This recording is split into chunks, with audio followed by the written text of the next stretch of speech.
9월 24일 목요일 가정예배 함께 하시는 여러분 모두에게 하나님께서 복을 주시되 시작은 미약했을지라도 나중은 창대한 인생, 나중이 좋은 인생이 다 되시기를 예수님 이름으로 축복합니다. 찬송가 493장 함께 부르겠습니다.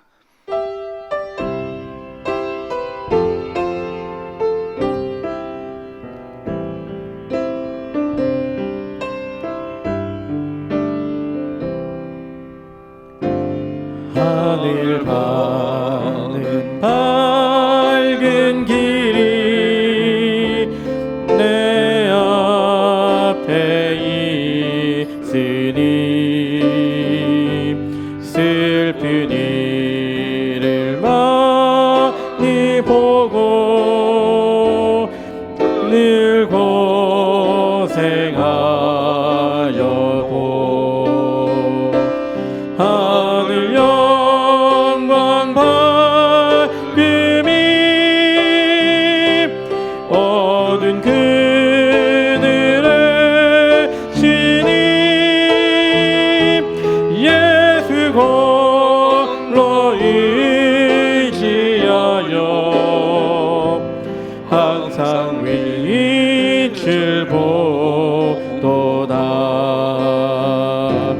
내가 염려하는 일이 세상에 많으나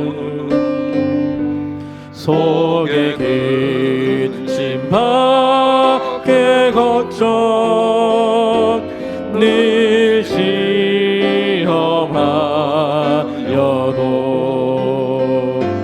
예수 보배로 피 모든 것을 이기니 예수 홀로 의지하여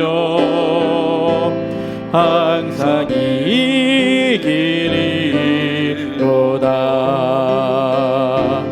내가 천성 바라보고 가까이 왔으니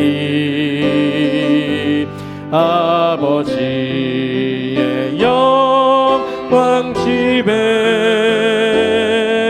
나 쉬고 싶도다.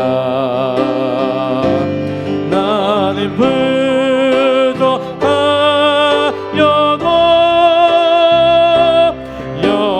영접하실 터이니 영광 나라에 신임금 우리 구주 예수라.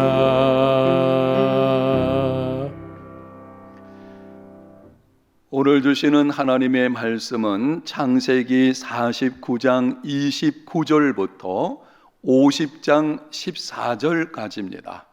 내용이 길기 때문에 창세기 49장 마지막 절까지만 읽겠고 남은 부분은 여러분들이 매일 성경 혹은 성경을 통해서 읽으시기를 바랍니다. 그가 그들에게 명하여 이르되 내가 내 조상들에게로 돌아가리니 나를 햇사람 에브론의 밭에 있는 굴에 우리 손주와 함께 장사하라. 이 굴은 가나안 땅 마므레 앞 막벨라 밭에 있는 곳이라. 아브라함이 햇사람 에브론에게서 밭과 함께 사서 그의 매장지를 삼았으므로 아브라함과 그의 아내 사라가 거기 장사되었고 이삭과 그의 아내 리브가도 거기 장사되었으며 나도 레아를 그곳에 장사하였노라. 이 밭과 거기 있는 굴은 햇사람에게서 산 곳이니라. 야곱이 아들에게 명하기를 마치고 그 발을 침상에 모으고 숨을 거두니 그의 백성에게로 돌아갔더라. 아멘. 오늘은 야곱의 유언과 죽음이라는 제목으로 말씀을 드리겠습니다. 여러분에게 한 가지 질문함으로 말씀을 시작합니다. 지금부터 말씀드리는 이것이 무엇인지를 말해 보십시오. 이것은 누구나 한 번은 겪어야 한다.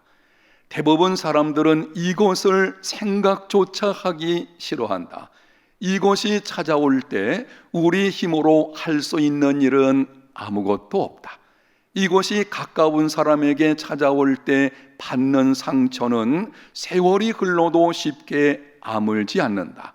이것은 인생 최대의 불청객으로 나이와 상관없이 찾아온다.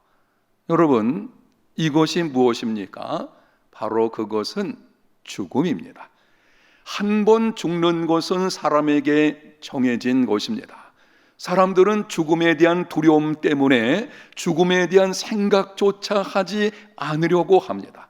죽음은 우리 힘으로 어찌할 수 없습니다. 의학이 발달하여 수명을 조금 연장시킬 수는 있으나 죽음은 피할 수 없습니다. 사랑하는 사람, 특히 사랑하는 자녀에게 죽음이 찾아오면 부모의 마음에 깊은 상처로 남게 되고 그 상처는 오랜 세월이 흘러도 쉽게 아물지 않습니다. 죽음은 인생 최대의 불청객으로 순서가 없습니다. 예기치 않게 찾아옵니다. 오늘 본문에 보면 파란만장한 인생을 살아간 야곱에게도 죽음이 찾아왔습니다. 33절 말씀을 보겠습니다. 야곱이 아들에게 명하기를 마치고 그 발을 침상에 모으고 숨을 거두니 그의 백성에게로 돌아갔더라. 이 말씀 앞부분을 보게 되면 야곱이 12 아들들에게 분량을 따라서 축복했습니다.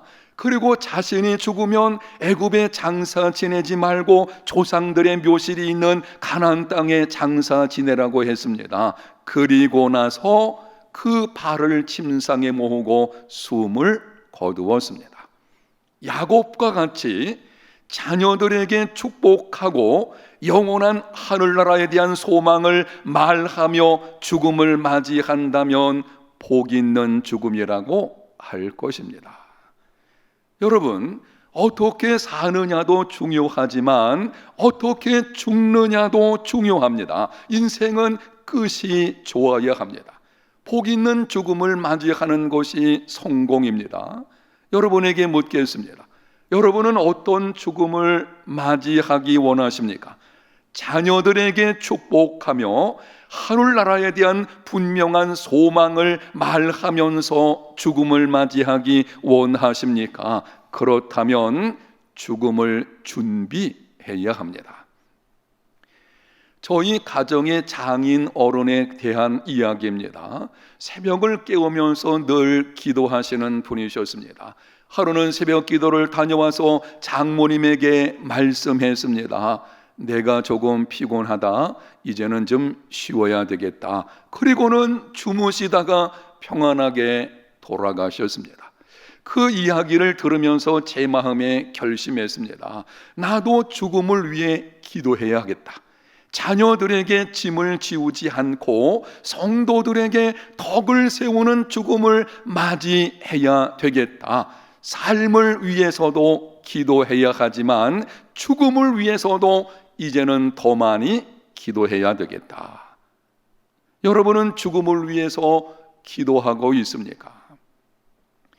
물론 기도 많이 하고 주님을 위해 충성해도 갑자기 쓰러져서 오랫동안 고생하다가 하나님의 부름을 받는 성도들도 있습니다.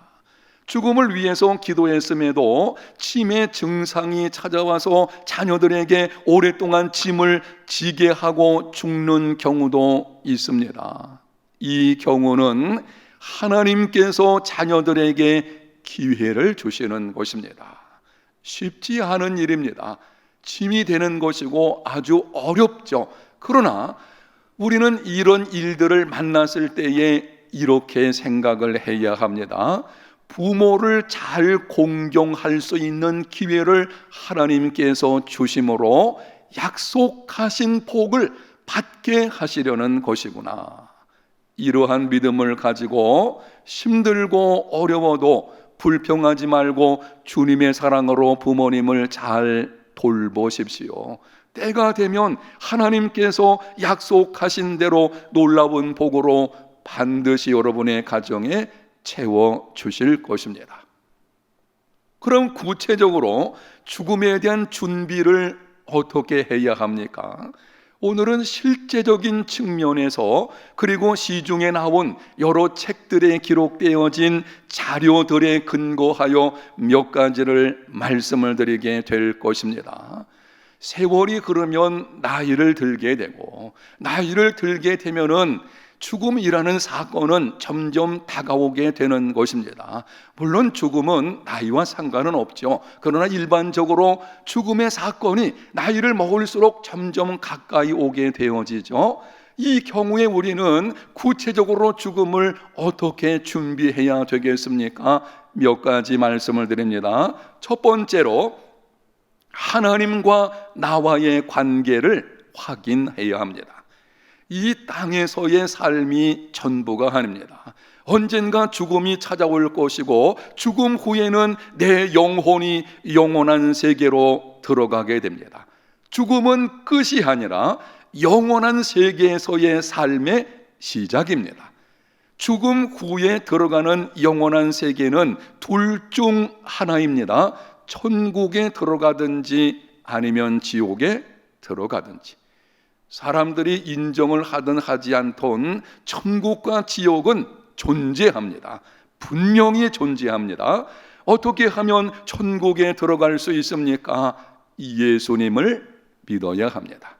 천국 들어가는 방법은 다른 것이 없습니다. 오직 한 가지, 예수님을 구세주와 주님으로 영접해야 합니다. 그러므로 죽음을 준비하는 첫 번째 일은 하나님과 나와의 관계를 확인하는 것입니다. 나는 예수님을 믿는가? 예수님과 나의 관계는 바른가? 나는 정말 구원받았는가? 구원의 확신이 있다면 여러분이 이러한 질문들을 통해서 나는 구원의 확신을 가지고 있다고 분명히 생각한다면 천국에 대한 소망을 더 분명히 하십시오. 만약에 구원의 확신이 없다면 복음을 다시 듣고 예수님을 분명하게 구세주와 주님으로 영접하는 시간을 가져야 합니다. 하나님과 나와의 관계를 확인하십시오. 두 번째는 인간 관계를 확인하고 정리해야 합니다. 죽음은 이 땅에서 이루어지는 인간 관계를 끝맺는 것입니다. 이 땅에서의 삶은 죽음으로 끝나는 것이기 때문에 우리의 인간 관계도 마찬가지로 끝나게 되어지죠. 끝을 잘 맺는 것이 중요합니다. 죽음이 가까워 오면 지금까지의 인간 관계를 확인해야 합니다. 그리고 감사할 자에게 감사해야 합니다. 내가 누군가에게 잘못한 것이 있으면 용서를 구해야 합니다. 나에게 잘못한 자가 있으면 용서해야 합니다. 미워하는 마음으로 하나님 앞에 갈 수 없습니다. 반드시 용서하고 하나님께로 가야 합니다. 세 가지를 말씀드리고 있어요. 감사할 자에게 감사하고, 용서를 구할 자에게는 용서를 구하고, 용서할 자를 용서하고, 그리고 하나님 앞에 가야 합니다. 인간관계를 잘 정리하고 죽음을 맞이해야 합니다. 세 번째는 재산을 정리해야 합니다. 내게 있는 재산은 하나님께서 나에게 맡겨주신 것입니다. 우리는 재물에 대한 청지기입니다. 바르게 사용하고 바르게 정리해야 합니다. 또한 빈손으로 왔다가 빈손으로 가는 것이 인생입니다. 재물은 죽음 후에 가져갈 수 없습니다. 어차피 가져갈 수 없는 재물, 청지기 사명을 가지고 잘 정리해야 합니다. 이렇게 해보십시오. 평소에 여러분들이 꼭 해보고 싶었던 선한 일이 있다면 후회함이 없도록 그 일에 사용하십시오. 우리가 인생을 살다 보게 되면 내가 하나님을 위해서 혹은 이웃을 위해서 이 일은 한번 꼭 해봤으면 좋겠다라는 것이 있을 것입니다. 여러분, 거기에 사용해 보시기 바랍니다. 자녀들에게 유산으로 물려주려 하지 말고 선한 일에 다 드리고 죽음을 맞이하십시오. 자녀들을 잘 교육시키고 자녀가 스스로 인생을 살아갈 수 있도록 돕는 것이 선한 일입니다. 자녀들을 위해서 우리가 재산을 사용하는 방법은 다른 것이 아니고 잘 교육시켜서 자녀들이 스스로 인생을 살아갈 수 있도록 해주는 것입니다. 그렇게 하고 자녀들에게는 유산을 물려주지 않는 것이 좋습니다. 자칫 자녀의 정신을 썩게 만들 수 있기 때문입니다. 만약 여러분이 자녀에게 유산을 물려줄 생각이라면 그것이 나쁜 일은 아니거든요. 여러분이 가지고 있는 재산을 자녀들에게 물려줄 생각을 가지고 있다면 자녀가 재물에 대한 바른 자세를 갖게 한 후에 물려주십시오. 이 말을 놓치시면 안 됩니다.